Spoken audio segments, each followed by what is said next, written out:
오늘 우리에게 주시는 하나님의 말씀은 베드로전서 4장 12절에서 19절 말씀입니다. 사랑하는 자들아, 너희를 연단하려고 오는 불시험을 이상한 일 당하는 것 같이 이상히 여기지 말고 오히려 너희가 그리스도의 고난에 참여하는 것으로 즐거워하라. 이는 그의 영광을 나타내실 때에 너희로 즐거워하고 기뻐하게 하려 함이라. 너희가 그리스도의 이름으로 치욕을 당하면 복 있는 자로다. 영광의 영, 곧 하나님의 영이 너희 위에 계심이라. 너희 중에 누구든지 살인이나 도둑질이나 악행이나 남의 일을 간섭하는 자로 고난을 받지 말려니와 만일 그리스도인으로 고난을 받으면 부끄러워하지 말고 도리어 그 이름으로 하나님께 영광을 돌리라. 하나님의 집에서 심판을 시작할 때가 되었나니 만일 우리에게 먼저 하면 하나님의 복음을 순종하지 아니하는 자들의 그 마지막은 어떠하며 또 의인이 겨우 구원을 받으면 경건하지 아니한 자와 죄인은 어디에 서리요. 그러므로 하나님의 뜻대로 고난을 받는 자들은 또한 선을 행하는 가운데에 그 영혼을 미쁘신 창조주께 의탁할지어다.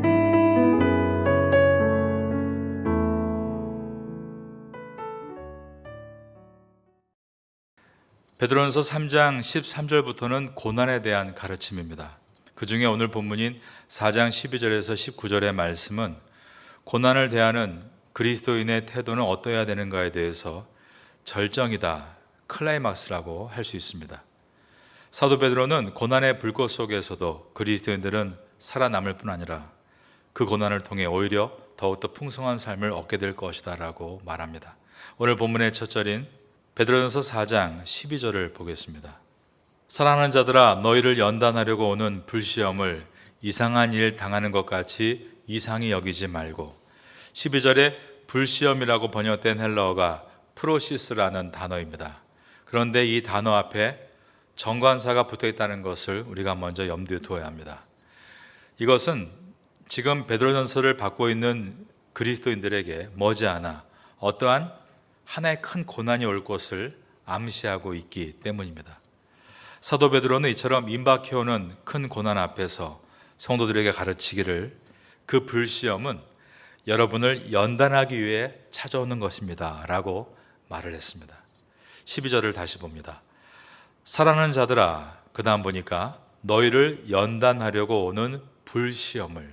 그러므로 성도는 다가오는 불시험을 이상하게 여길 것이 아니라 오히려 그리스도의 고난에 참여할 수 있는 기회가 온 것에 대해서 감사하고 즐거워해야 한다라고 말했습니다. 13절입니다.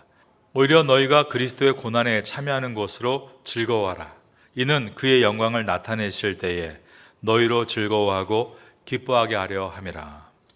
우리가 고난 가운데 기뻐하는 이유는 그 고난을 통해서 그리스도의 고난에 참여할 수 있기 때문이고, 그리고 주님이 마지막 날 영광으로 나타나실 때 고난을 참음으로 인해서 얻게 될 그 즐거움과 기쁨 때문이다 라고 한 것입니다. 이 세상에서 그리스도의 고난에 동참하다가 나이가 들어 죽거나 혹은 설상 환난을 당해 순교한다 할지라도 그것은 결코 불행의 시작이 아니라 그것은 불멸의 시작이다, 이렇게 위로하고 있는 것입니다. 여러분 모두가 오늘 제목처럼 하나님의 뜻을 따르기 위해 살다가 비록 고난을 받는다 할지라도 그 끝은 불행이 아닌 불멸의 시작임을 기억할 수 있는 성도가 되시기를 예수님의 이름으로 축원합니다. 성경은 우리가 당하는 고독한 시련과 시험에 대해서 물이라고 표현할 때가 있고 또 불이라고 표현할 때가 있습니다. 이사야서 43장 2절에 보면 내가 물 가운데로 지날 때에 내가 너와 함께할 것이라. 강을 건널 때에 물이 너를 침몰하지 못할 것이며 내가 불 가운데로 지날 때에도 타지 아니할 것이요 불꽃이 너를 사르지도 못하리니. 그리고 이러한 시련과 시험을 견디는 사람은 반드시 하나님께서 약속하신 생명의 면류관을 받게 될 것이다 라고 했습니다. 야고보서 1장 12절을 여러분께 읽어드립니다. 시험을 찾는 자는 복이 있나니 이는 시련을 견디어낸 자가 주께서 자기를 사랑하는 자들에게 약속하신 생명의 면류관을 얻을 것이기 때문이라 라고 되어 있습니다. 성경에서 불시험하면 가장 먼저 떠오르는 사건이 다니엘서 3장의 이야기입니다. 믿음의 사람 하나냐와 미사엘과 아사랴가 우상에게 절하지 않는 것 때문에 뜨거운 풀무불에 던져지게 된 사건입니다. 왕은 마지막으로 뜻을 번복해서 이렇게 말합니다. 이제라도 신상에게 절하면 용서해 주겠다. 그랬지만 하나냐와 미사엘과 아사랴는 말하기를 우리가 섬기는 하나님이 우리를 극렬히 타는 풀무불 속에서 능히 건져내시겠고 왕의 손에서도 건져내실 것입니다. 이것은 하나님께서 불같은 시험에서 우리를 지켜주신다는 믿음의 고백입니다. 하지만 그 다음에 한 가지를 더 붙여 얘기합니다.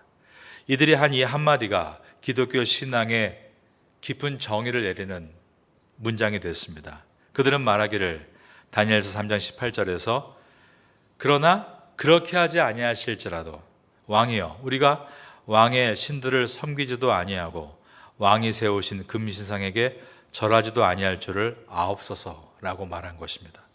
그들의 신앙이란 불같은 시험 속에서 하나님께서 우리와 함께 하신다는 것을 믿지만 그러나 우리가 원하는 바대로 되지 않는다 할지라도 즉 그리 아니하실지라도 우린 결코 우상에게 절하지 않겠다. 그런 죄를 범하지 않겠다라고 결심한 것입니다. 다니엘서는 믿음의 확신이란 무엇인가를 가르칩니다. 믿음의 확신이란 내가 원하는 결과에 도전하는 것, 그것이 믿음이 아니라 믿음의 확신이란 어떠한 상황에서도 하나님은 늘 우리와 함께 하신다. 이것을 고백하는 것이 믿음의 확신이라는 것을 보여주었습니다. 내가 원하는 대로 할 수 있다. 이것은 믿음이 아니라 나의 신념이고 자신감입니다. 믿음은 꼭 그렇게 될 것이다가 아닙니다. 믿음은 비록 내 뜻과 다르게 비록 그렇게 되지 않는다 할지라도 이 모든 상황을 주관하시는 분은 오직 하나님이시다. 이것을 믿는 것이 믿음의 고백입니다. 불같은 시련이 있는 분들 여러분 속에 계실지 모르겠습니다. 내 뜻대로 되거나 혹은 되지 않거나 그것은 중요하지 않습니다. 그 모든 것에서 주님이 나와 함께 하십니다를 고백하고 우리의 믿음을 주님께 보여드릴 수 있는 것, 그것이 바로 참된 우리의 모습인 것입니다. 우리가 당하는 시련은 대부분 사실 우리가 저질렀던 잘못에 대한 결과일 때가 많습니다. 잘못된 결정을 내렸을 때, 잘못된 말을 함으로 인해서, 잘못된 태도를 취함으로 인해 고통이 찾아오는 것입니다. 그러나 정말 다니엘과 하나냐와 미사엘과 아사엘 같이 의롭게 살기 위해 믿음을 지키기 위해 당하는 고난은 우리 삶 가운데 그렇게 많지는 않다라고 보여줍니다. 의롭기 위해 믿음을 지키기 위해 받는 고난과 스스로 잘못한 것 때문에 받는 고난을 구분하기 위해서 14절부터 16절은 다음과 같이 말씀합니다. 14절 읽어봅니다. 너희가 그리스도의 이름으로 치욕을 당하면 복 있는 자로다. 영광의 영 곧 하나님의 영이 너희 위에 계심이라 라고 했습니다. 그런데 15절에 보면 너희 중에 누구든지 살인이나 도둑질이나 악행이나 남의 일을 간섭하는 자로 고난을 받지 말려니와. 성도는 의로 인해서 고난을 받는 존재이지 죄로 인해서 고난을 받는 존재가 되어서는 안 된다라고 말씀하고 있는 것입니다. 14절에서 우리가 예수님의 이름으로 고난을 당할 때 하나님의 영이신 성령께서 우리 위에 계실 것이다 라고 했습니다. 여기서 우리가 그리스도의 이름으로 고난을 당한다의 이 그리스도의 이름은 그리스도 안에라는 뜻입니다. 그리고 그리스도를 따른다라는 뜻도 들어있습니다. 우리가 그리스도 안에서 그리스도를 따라 고난을 당할 때입니다. 바로 그때 성령께서 우리와 함께 하신다라는 것입니다. 그리고 그리스도 안에서 그리스도의 가르침을 따라 받는 고난은 우리가 또한 그분께 영광을 돌리는 행위가 될 것이다. 16절입니다. 만일 그리스도인으로 고난을 받으면 부끄러워하지 말고 도리어 그 이름으로 하나님께 영광을 돌리라. 우리는 모두가 그리스도인입니다. 오늘날 그리스도인, 영어로 크리스찬이라는 호칭은 어떤 나라와 지역에서는 매우 호의적이고 존경스럽고 심지어 영광스럽기까지 합니다. 그러나 사도 베드로가 베드로전서를 기록할 당시에 그리스도인이라는 호칭의 어감은 매우 천한 인상을 주는 단어였습니다. 성도들을 멸시하거나 박해할 때 그리스도인이라는 단어를 사용했던 것입니다. 이런 어감에서 말한다면, 우리식으로 표현하면 그리스도인은 예수쟁이라는 뜻입니다. 우리나라도 처음에 기독교인 수가 적을 때 마을 사람들이 기독교인들을 멸시하고 조롱하고 경멸했습니다. 그때 돌을 던지며 하던 말이 예수쟁이였습니다. 지금 생각해보면 그 당시에 그리스도인들이 얼마나 부끄러웠을까 생각을 하게 되지만 역사의 기록을 보면 그렇지 않았다는 것입니다.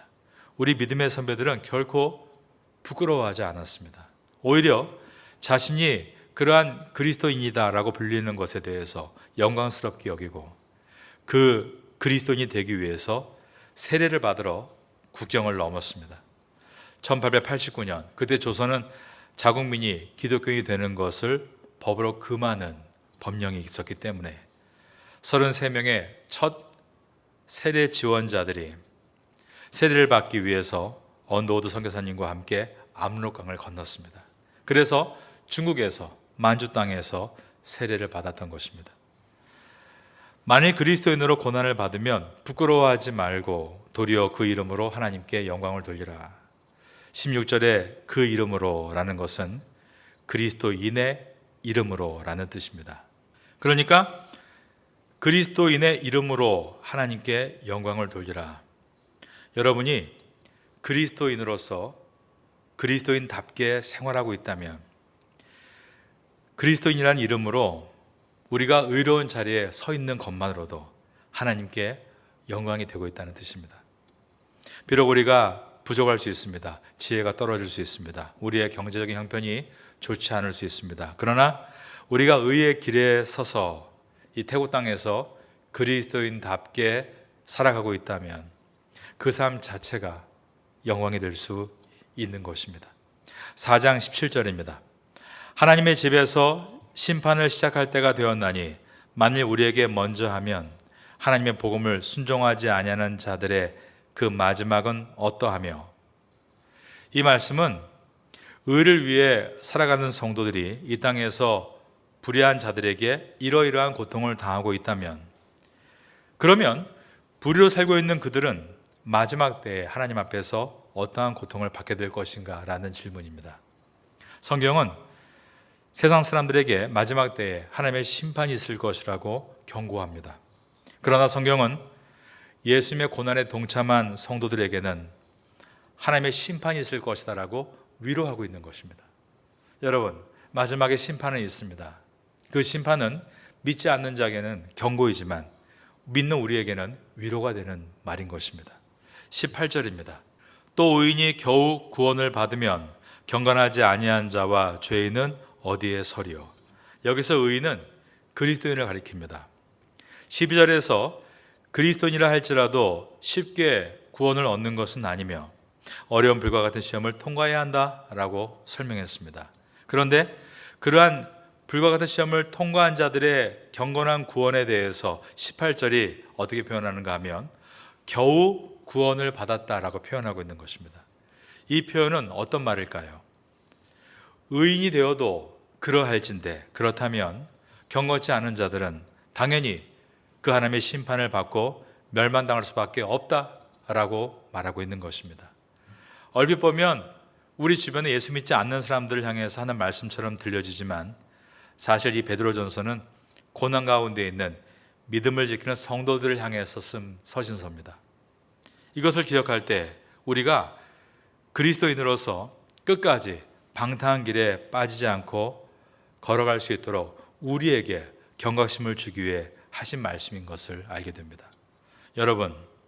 여러분도 약하고 악하고 저도 약하고 악합니다.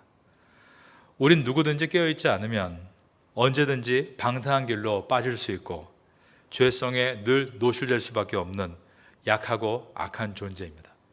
우리는 2020년, 21년, 22년 말까지 코로나 팬데믹으로 인해서 우리의 삶이 많이 억눌렸었고 괴롭힘을 당했습니다.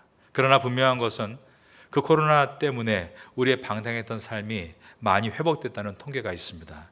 가장들이 집에 일찍 퇴근할 수 있었고 가족관계가 회복될 수 있었고 그 결과 신앙의 경건이 많이 이루어졌다는 간증들을 들을 수 있었던 것입니다.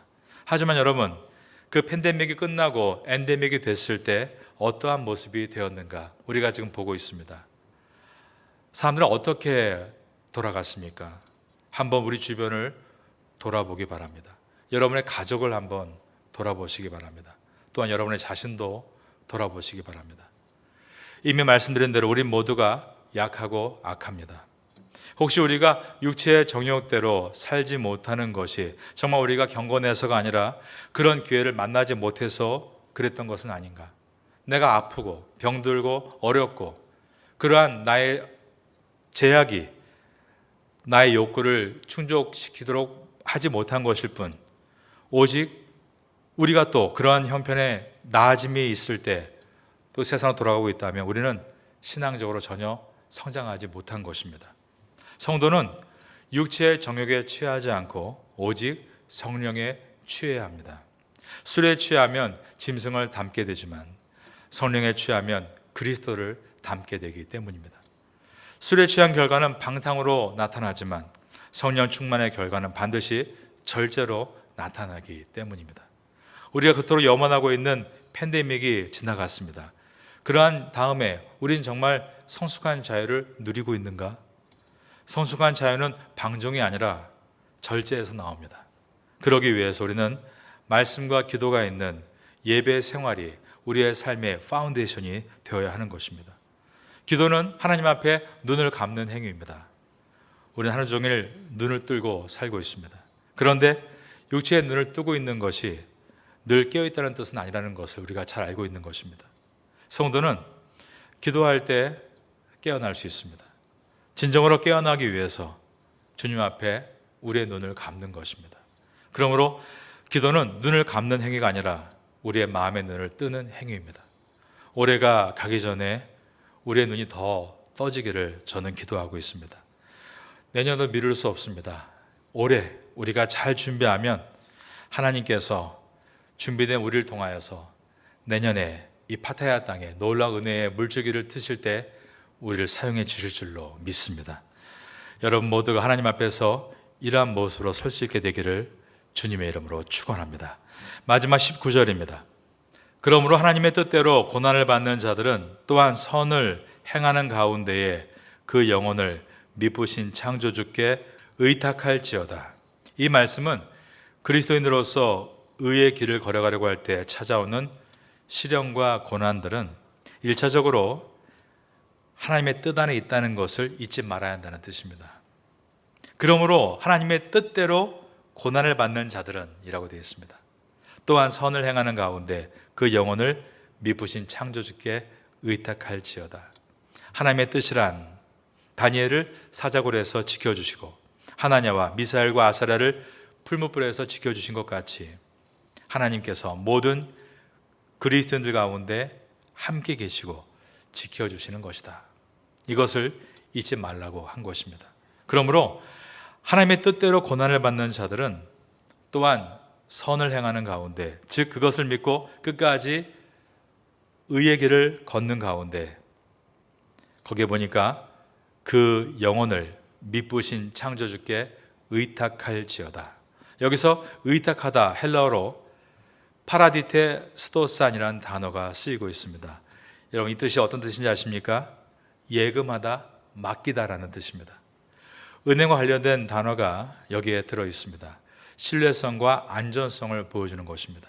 예수님께서 십자가 위에서 마지막 하신 말씀이 내 영혼을 의탁하나이다였죠. 그때 이 단어를 사용하셨습니다. 그리고 스데반 집사님도 돌에 맞아 순교할 때 내 영혼을 의탁하나이다 할 때 이 단어를 사용했습니다. 세상의 미래는 당장 내년도 보장할 수 없습니다. 우리가 뭔가를 준비하고 또 어떤 걸 투자하지만 거기에 대한 완전한 확신과 평안은 없습니다. 동산이든 부동산이든.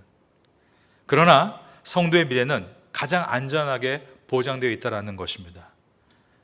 바로 우리의 영혼이 아버지께 의탁되어 있기 때문입니다. 그러니 우리는 하나님을 따르기 위해 힘쓰는 그리스도인으로 이 땅에 살아갈 때 비록 고난이 오고 어렵고 힘들지만 그것은 나를 구원에 이르게 하시는 주님의 뜻 안에 있는 모든 섭리임을 기억할 때 그 고난 가운데도 우린 담대하게 일어날 수 있고 나 혼자 있는 것이 아니라 불 속에서도 사자굴에서도 주님은 나와 함께 하심을 바라볼 수 있게 되는 것입니다.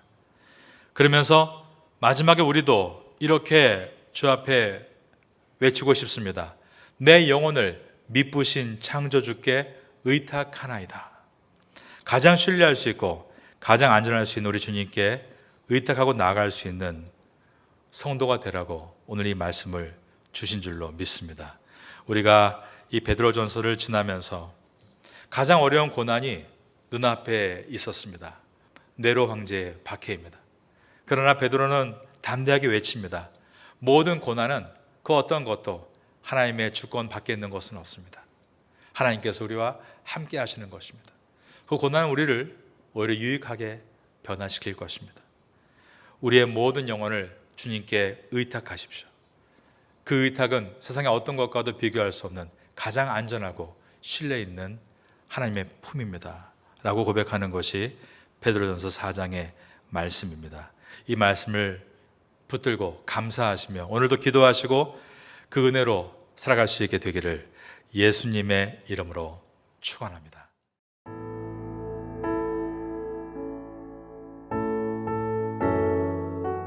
지금은 함께 기도하는 시간입니다. 6월 공동기도 제목은 첫째, 우리 조국이 외세의 힘이 아닌 하나님을 의지하게 하소서.